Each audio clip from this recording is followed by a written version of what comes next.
Hello, good morning all of you. आज मैं आप लोगों को इंग्लिश ग्रामर की बुक है मेरे पास, पार्ट 3। ये 3rd क्लास की बुक है। इसमें चैप्टर 17 है आज हमारा, कैन एंड मे का यूज। ओके, तो बच्चों आज मैं आपको ये चैप्टर एक्सप्लेन करने जा रही हूँ। सभी बच्चे केयरफुली इस वीडियो को वॉच करेंगे। ओके, आइए स्टार्ट करते हैं। Look at the picture and pay attention to what Abha and Amar are asking. Picture को ध्यान से देखिए और समझिए कि अमर और आभा, ये इन दो बच्चों के नाम हैं, वो क्या कह रहे हैं या क्या पूछ रहे हैं अपनी मम्मी से। Can I make a chapati? आभा बोलती है अपनी मम्मी से, क्या मैं एक चपाती बना सकती हूँ? और अभय क्या कह रहा है? मे आई मेक अ चपाती। वो भी यही कह रहा है कि क्या मैं चपाती बना सकता हूँ। लेकिन दोनों के ही कहने में आप देखेंगे जो डिफरेंस आया है वो कैन और मे का आया है। ठीक है, ये डिफरेंस क्यों आया है जब दोनों सेम चीज कह रहे हैं? आइए ये डिफरेंस मैं आपको समझा देती हूँ। लेट्स अंडरस्टैंड, आइए समझते हैं।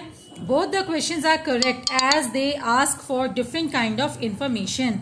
दोनों की ही स्टेटमेंट्स ठीक हैं, लेकिन दोनों के ही पूछने के तरीके में कुछ अंतर है। क्या अंतर है? Abha wants to know if she is capable of making a chapati. Abha क्या मैं चपाती बना सकती हूँ ऐसा इसलिए पूछ रही है कि उसे देखना है कि क्या वो कैपेबल है चपाती बनाने के लिए, माने क्या वो चपाती बनाने की क्षमता रखती है। So she used the word can, इसीलिए उसने कैन शब्द का इस्तेमाल किया। और जो अमर है वो क्या कर रहे हैं? Amar is asking grandmother's permission for making a chapati. और अमर परमिशन मांग रहे हैं चपाती बनाने के लिए, क्योंकि अमर को लगता है कि अमर वो काम कर सकता है, इसीलिए वो उसकी परमिशन मांग रहा है। लेकिन आभा को लगता है कि पता नहीं, शायद वो ये काम कर सकती है, माने वो कॉन्फिडेंट नहीं है ना, इसीलिए वो कैन करके परमिशन ले रही है, कैन करके पूछ रही है कि मैं चपाती बनाऊं, मैं कोशिश करूं बनाने की। लेकिन अमर को आती है बनानी और वो परमिशन मांग रहा है, क्या मैं ये काम कर लूं। So he use the word may. Okay, ये डिफरेंस है बेटा कैन और मे के यूज में। जैसा कि आपको इस चैप्टर में भी दिखाया जा रहा है, उसी के अकॉर्डिंग आपको ये ए एक्टिविटी दी है, जहां पर A for ability, P for permission बताया गया है।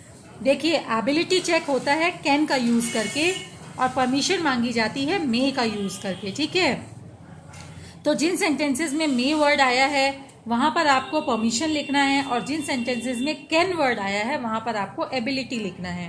ठीक है, तो इनका फर्स्ट लेटर ए और पी भी आप यहाँ पर फिल कर सकते हैं। राइट, आगे आपको क्या बता रहे हैं?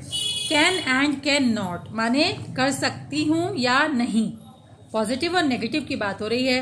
We use can to show that we are capable of doing something. For example, Vidya can dance well. Can का इस्तेमाल हम अपनी एबिलिटी को शो करने के लिए करते हैं, अपनी काबिलियत को परखने के लिए करते हैं, कि हम ये काम कर सकते हैं या नहीं कर सकते हैं, ये चेक करने के लिए करते हैं। ठीक है, to show that we are not capable of doing something we use can not. अगर हमें लगता है कि हम यह काम नहीं कर सकते तो वहां पर हम कैन नॉट का इस्तेमाल करते हैं बताने के लिए। जैसे कि विद्या कैन नॉट डांस वेल, विद्या अच्छा डांस नहीं कर सकती। ओके, अगर आपको ये समझ में आ रहा है कैन का यूज, तो बच्चों ये यहाँ पे सेंटेंस है जिसमें कैन को कैन नॉट में कन्वर्ट करना है। ठीक है, तो इसमें क्या होगा? कैन के साथ ही नॉट नहीं लगाना है, कैन के बाद सब्जेक्ट देन नॉट का यूज करना है। ठीक है, जैसे कि can you not fly a kite, can you not draw an elephant, can you not pack your school bag, can you not sing a song, can you not write your address on the paper, on this paper. Okay, तो यहाँ पर can के बाद subject आएगा, subject के बाद आप not का यूज करेंगे, तभी ये सेंटेंस करेक्टली चेंज होगा।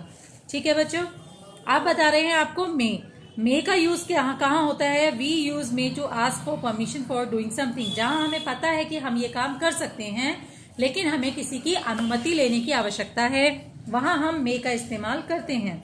ठीक है, जैसे कि my phone has a problem, मेरे फोन में कुछ समस्या हो गई है, मे आई यूज योर्स, क्या मैं आपका इस्तेमाल कर सकता हूँ।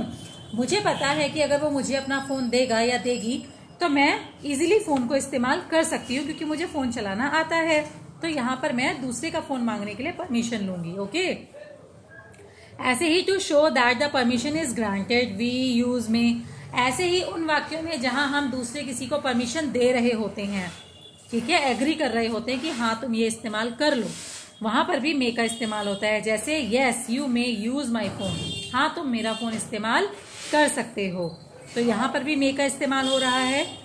ऐसे ही जब हम इसको नेगेटिव में बोलना चाहेंगे तो to show that the permission is not granted, जब हम किसी को नेगेटिव बोलना चाहेंगे, नेगेटिव आंसर करना चाहेंगे कि नहीं तुम नहीं कर सकते, तो हम मे प्लस नॉट का इस्तेमाल करते हैं। जैसे no you may not use my phone, नहीं तुम मेरा फोन इस्तेमाल नहीं कर सकते। ठीक है बच्चों, अब इसके बाद आपको एक एक्टिविटी दी गई है जहां पर ये आपसे कह रहे हैं कि मे और मे नॉट का प्रयोग करते हुए इन सेंटेंसेस को कंप्लीट कीजिए। ठीक है, इसके साथ आपका ये चैप्टर फिनिश हो रहा है। अब इसकी जो ये बुक वर्क है ना, मैं आपको फिल करके इसका पिक शेयर कर रही हूँ, ठीक है, और कॉपी वर्क में आपको बता दूंगी क्या करना है। तो छोटा सा चैप्टर है जहां पर कैन और मे का यूज आपको बताया गया है। कैन का यूज वहां होता है जहां हम अपनी कैपेबिलिटी को चेक करना चाहते हैं कि क्या हम ये काम कर सकते हैं या नहीं, और मे का यूज वहां होता है जहां हमें पता है हम ये काम कर सकते हैं, लेकिन हमें इसके लिए या तो परमिशन की आवश्यकता है या हमें किसी को रिप्लाई करना है उस परमिशन के लिए कि हम परमिशन ग्रांट कर रहे हैं या नहीं। ठीक है बच्चों, ये दो मोटी सी चीजें अगर आप याद रखोगे तो ये चैप्टर आपको इजीली समझ में आ जाएगा। Thank you.